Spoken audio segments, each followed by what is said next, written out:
untuk mengungkapkan maksud seorang laki-laki ataupun perempuan kepada lawan jenisnya terkait dengan tujuan membangun rumah tangga dengan cara yang sudah dikenal masyarakat, baik dilakukan secara langsung ataupun melalui perwakilan pihak lain kepada seorang perempuan atau kepada walinya.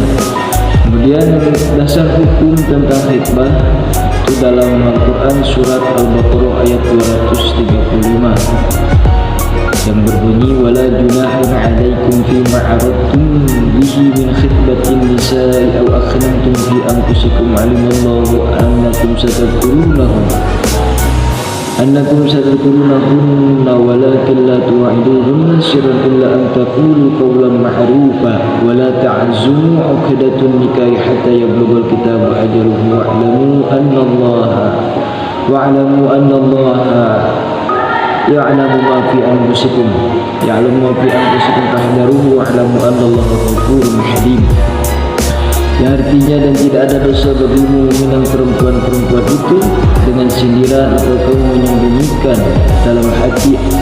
Allah mengetahui bahwa kamu akan menyebut-nyebut kepada mereka, tetapi janganlah kamu membuat perjanjian untuk menikah dengan mereka secara rahasia kecuali sekedar mengucapkan kata-kata yang baik, dan janganlah kamu menetapkan akad nikah sebelum habis masa iddahnya.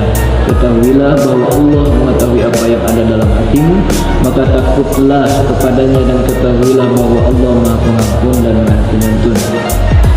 Selain itu ada juga dalil hadis Nabi sallallahu alaihi wasallam an Jabir bin Abdullah qala Rasul sallallahu alaihi wasallam idza khutba ahadakum al-mar'u fa in istata'a an yanzura fiha ma yad'uhu ila nikahiha falyaf'al ka khatibata haribata fa kuntu adkhabaliha hatta ra'aytu minha ma da'ani ila nikahiha fatajawwaztuha. Dari Jabir bin Abdullah berkata, Rasul sallallahu alaihi wasallam bersabda, jika seseorang meminang perempuan, yang dimaksud adalah jika seorang laki-laki meminang perempuan, maka jika mampu hendaknya ia melihatnya sehingga ia menginginkan untuk melihatnya, maka lakukanlah sehingga engkau melihatnya sesuatu yang menarik untuk menikahinya, maka nikahilah. Nah, selanjutnya yaitu cara mengajukan pinangan. Nah, cara mengajukan pinangan ini ada dua cara. Yang pertama yaitu secara langsung. Secara langsung di sini maksudnya jadi ucapannya itu jelas dan terus terang gitu. Misalkan saya berniat untuk menikahimu, maka sekarang saya melamarmu. Jadi ucapannya itu jelas. Sedangkan yang kedua yaitu secara tidak langsung. Nah, jadi ucapannya itu tidak jelas, tidak terus terang, atau kinayah. Jadi hanya berupa sindiran-sindiran saja. Misalkan tidak ada orang sepertimu, atau ucapan-ucapan lain yang bisa dipahami oleh seorang wanita bahwa memang ya laki-laki itu berniat untuk menikahinya. Nah, ada syarat-syarat meminang. Syarat meminang ini juga ada dua. Yang pertama yaitu syarat mustahsinah. Nah, syarat mustahsinah ini adalah syarat yang dianjurkan kepada seorang lelaki sebelum meminang perempuan yang akan dipinangnya. Jadi syarat mustahsinah ini tidak wajib, tetapi sangat dianjurkan dan baik untuk dilaksanakan. Nah, yang pertama yaitu wanita yang dipinang ini hendaknya sekupu atau sejajar dengan laki-laki yang meminang. Entah itu sama kedudukannya, sama tingkat keilmuannya, sama-sama baik rupanya, dan lain sebagainya. Yang kedua yaitu meminang wanita yang memiliki sifat kasih sayang dan bisa memberikan keturunan sesuai dengan anjuran Rasulullah, menikahlah kalian dengan perempuan yang penyayang lagi subur, supaya saya bisa membanggakan jumlah kalian yang banyak itu di hadapan umat-umat yang lain di hari kiamat. Nah, yang ketiga yaitu meminang wanita yang jauh hubungan kekerabatan dengan laki-laki yang meminang. Karena biasanya jika menikah dengan kerabat yang masih dekat itu akan melemahkan jasmani dan rohani keturunannya. Dan yang terakhir yaitu mengetahui keadaan jasmani, akhlak, dan keadaan-keadaan lainnya yang dimiliki oleh wanita yang akan dipinang. Yang kedua ada syarat lazimah. Nah, syarat lazimah ini adalah syarat yang wajib dipenuhi sebelum peminangan dilangsungkan. Jadi sah atau tidaknya sebuah peminangan tergantung pada adanya syarat-syarat lazimah. Yang pertama yaitu tidak dalam pinangan orang lain. Jadi kita tidak boleh meminang seseorang yang sudah dipinang oleh orang lain.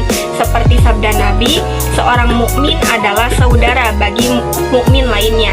Maka tidak halal baginya untuk membeli barang yang sudah dibeli oleh saudaranya, dan jangan meminang pinangan saudaranya sebelum ia meninggalkannya.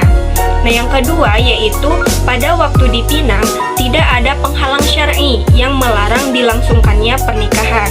Nah, penghalang syar'i ini adalah perempuan-perempuan yang haram untuk dinikahi, seperti perempuan-perempuan yang senasab, seperti perempuan sesaudara, bibi, tante, ponakan, dan lain sebagainya. Begitupun juga dengan perempuan yang sesusuan. Nah, yang ketiga yaitu perempuan tidak dalam masa iddah. Kalaupun memang ingin meminang perempuan yang dalam masa iddah, itu dipinang dengan secara sindiran, jangan dipinang secara langsung. Kalau memang masa iddahnya sudah habis, baru boleh dipinang secara terang-terangan. Lalu ada melihat calon pinangan. Nah, menurut Imam Abu Hanifah membolehkan untuk melihat kedua telapak kaki, wajah, dan kedua telapak tangan. Sedangkan menurut Imam Hambali membolehkan melihat seluruh anggota badan yang tampak ketika wanita beraktivitas. Anggota badan ini ada 6, yaitu ada wajah, leher, tangan, telapak kaki, dan betis. Sedangkan menurut Dawud Al-Zahiri bahwa boleh melihat seluruh anggota badan kecuali kemaluan. Yang terakhir, menurut mayoritas fuqaha seperti Imam Malik, Syafi'i, dan Imam Ahmad, dalam satu pendapatnya mengatakan bahwa anggota tubuh perempuan yang terpinang yang boleh dilihat ini hanyalah wajah dan kedua telapak tangan saja. Barang pemberian atau adu hibah. Tentang hibah ini, dalam masyarakat terdapat kebiasaan pada waktu acara lamaran, calon mempelai laki-laki memberikan sesuatu pemberian seperti uang, perhiasan, atau sebagainya sebagai wujud ikatan keseriusannya untuk melanjutkan ke jenjang pernikahan. Pemberian itu harus dibedakan dengan mahar yang akan diberikan. Mahar adalah pemberian yang diucapkan secara eksplisit dalam akad nikah. Sementara pemberian ketika hibah termasuk pengertian hibah atau hadiah. Apabila peminangan ini berlangsung atau berlanjut ke jenjang perkawinan, maka tidak menimbulkan masalah. Akan tetapi jika pemberian dalam peminangan tersebut tidak berlanjut ke jenjang perkawinan, maka diperlukan penjelasan status pemberikan ikatan atau barang pada saat peminangan tersebut agar tidak menimbulkan dampak negatif dalam hubungan persaudaraan. Selanjutnya, membatalkan hibah. Manusia diciptakan oleh Allah memiliki hati yang suka berubah-ubah, karena ia adalah fitrah yang dikaruniakan oleh Allah Subhanahu wa Ta'ala. Begitu juga dalam masalah hibah, bisa jadi pihak laki-laki yang membatalkan atau sebaliknya, pihak perempuan mencabut kembali keputusannya untuk menerima lamaran pihak laki-laki. Hal ini bisa terjadi terlebih jika kenyataannya antara yang dilamar dan melamar termasuk masih mahram. Dalam Islam, membatalkan lamaran adalah sah-sah saja, sebab lamaran hanyalah janji dan pengantar menuju pernikahan, bukan akad, sehingga lamaran ini bisa diputus kapan saja. Kompilasi Hukum Islam pasal 13 dijelaskan bahwa pertama, pinangan belum menimbulkan akibat hukum dan para pihak bebas memutuskan hubungan kapan saja. Hubungan peminangan tersebut kapan saja. Yang kedua, kebebasan memutuskan hubungan pemberian dilakukan dengan tata cara yang baik, sesuai dengan tuntutan agama, dengan kebiasaan setempat sehingga tetap terbina kerukunan dan saling menghargai. Hanya tindakan seperti ini sangat dibenci oleh siapapun, kedua pihak yang dilamar. Apabila kalau alasan memutus lamaran adalah tidak terkait dengan persoalan syariat. Namun, jika alasannya mengada-ngada, maka Islam sangat mencelanya karena termasuk dalam sifat-sifat orang-orang munafik. Baik, materi selanjutnya yaitu hikmah disyariatkannya khitbah. Yang pertama yaitu memudahkan jalan perkenalan antara peminang dan orang yang dipinang atau antara kedua belah pihak. Nah, dengan pinangan maka kedua belah pihak akan saling menjajaki kepribadiannya masing-masing dengan mencoba melakukan perkenalan secara mendalam. Namun tentu saja dalam pengenalan ini harus tetap dalam koridor syariat, yaitu memperlihatkan batasan-batasan dalam perkenalan antara dua jenis yang belum terikat dalam pernikahan. Yang kedua yaitu menguatkan tekad untuk melaksanakan pernikahan. Karena pada awalnya laki-laki dan perempuan berada dalam keadaan yang bimbang untuk memutuskan mau diteruskan ke jenjang pernikahan. Mereka masih memikirkan dan mempertimbangkan banyak hal sebelum melaksanakan pernikahan. Nah, keputusan besar ini diambil dengan khitbah, yaitu proses menuju jenjang pernikahan sebelum dimulai. Yang ketiga yaitu menumbuhkan ketentraman jiwa. Dengan khitbah, apalagi ada jawaban penerimaan, akan menimbulkan perasaan kepastian dari kedua belah pihak. Nah, yang perempuan akan merasa tentram karena telah terkirim kepadanya calon pasangan hidup yang sesuai dengan harapan. Kekhawatiran bahwa dirinya tidak mendapat jodoh akan terjawab.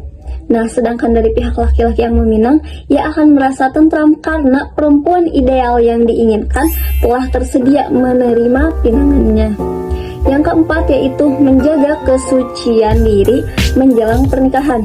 Dengan adanya khitbah, masing-masing pihak akan lebih menjaga kesucian diri. Mereka merasa telah memulai menapaki perjalanan menuju kehidupan rumah tangga. Oleh karena itu, mencoba senantiasa menjaga diri agar terjauh dari hal-hal yang merusak kebahagiaan pernikahan nantinya. Yang kelima atau yang terakhir yaitu melengkapi persiapan diri. Pinangan juga mengandung hikmah bahwa kedua belah pihak dituntut untuk melengkapi persiapan diri guna menuju pernikahan. Masih ada waktu yang bisa digunakan seoptimal mungkin oleh kedua belah pihak untuk menyempurnakan persiapan dalam berbagai sisinya. Seorang laki-laki bisa mengevaluasi kekurangannya dalam sebelum proses pernikahan. Mungkin ia belum bisa menguasai beberapa hukum mengenai keluarga.